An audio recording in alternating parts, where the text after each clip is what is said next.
يا جماعة اليومين دول موسم الليمون، فهنعمل أحلى مخلل ليمون. بصي هاتي كمية من الليمون وتعمليها. هقولك لو انت هتشيليها رمضان هيقعد عندك قد ايه وازاي طريقة السلق، وكمان لو انت هتعمليه على السريع هقولك برضو تعملي ايه. بصي يا ستي هتجيبي الليمون وتبدأي طبعا تغسليه وبعد كده ترفعيه على النار. أهم حاجة إن الليمونة تكون طازة وما تكونش دبلانة ولا فيها البقع البني. بعد كده حطيت عليها كمية من المية وهبدأ أرفعها على النار. بصي بقى لو انت عايزاه يقعد عندك لحد رمضان هتسيبيه يغلي على النار دقيقتين بالظبط، بالكتير 3 دقايق وتكوني مصفيه. اما لو انت عايزه تاكليه على السريع يبقى هتسيبيه يغلي حوالي 10 دقايق. تمام كده؟ ده الفرق ما بين ان انت هتاكليه في ساعتها او ان انت عايزه تسيبيه لرمضان.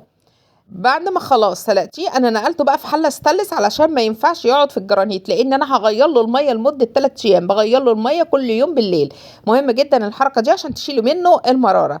بعد كده انا صفيت الميه بعد 3 ايام. بصي بقى شكله معايا ازاي. هتبداي بقى تحشيه. الحشو عباره عن ايه؟ الاول بتفتحي الليمونه 4/4 بالشكل اللي انت شايفاه بالمقص كده.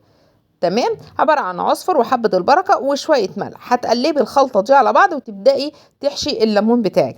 الليمون ده يتخزن عادي في التلاجة، يقعد معاكي ان شاء الله لحد شهر رمضان طالما انت مش سلقاه سلق جامد.